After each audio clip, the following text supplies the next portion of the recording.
Hey there. Today is a day when you don't get to see my smiling face at all. Because I wanted to show you some pictures that have to do with one of the most famous statements in the Bible about a rock. And it happened when Jesus was with his disciples. They went up to a place called Caesarea Philippi. Now, this is a place that is in the northern part of Israel.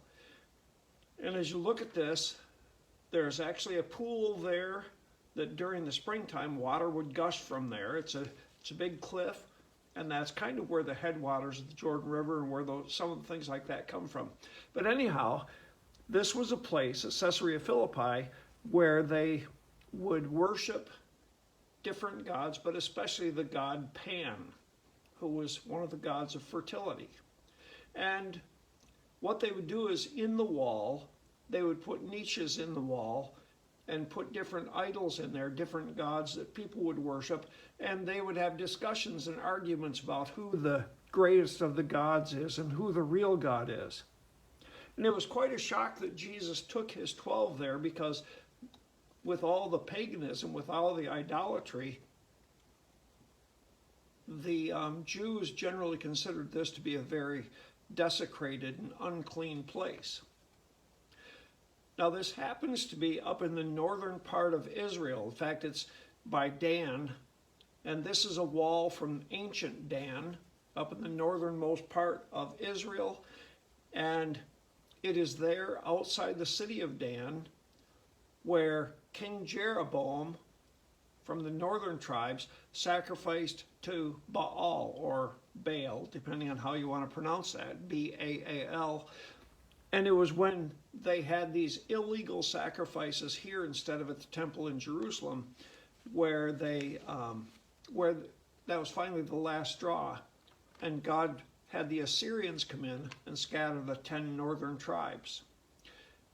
And this, as we understand it, is the actual place where the sacrifice took place there in the area of Dan, which is also where Caesarea Philippi is.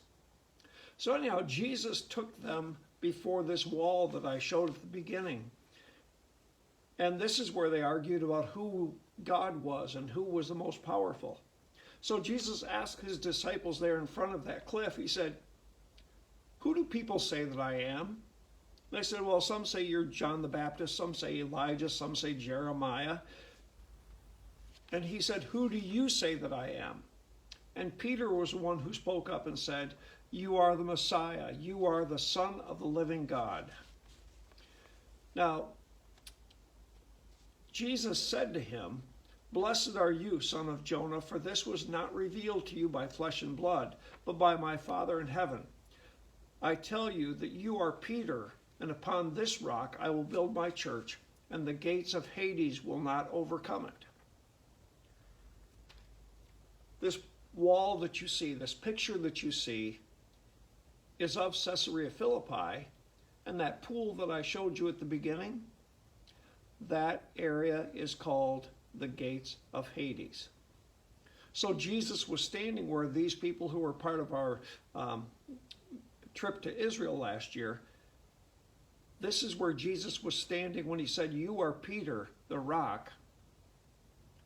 But it was a play on words, because he was also saying, the rock, the statement that Peter made that Jesus is Messiah, he said, "And upon that rock I will build my church."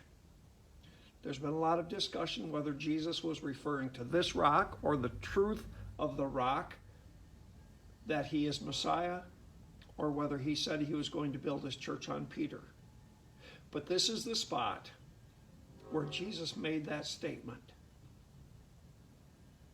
Now I'll tell you, on this day, where we remember the night that Jesus was arrested and when Peter denied him, it holds special significance with the Bible rocks to talk about this rock, the truth that Jesus is Messiah, the Son of the living God.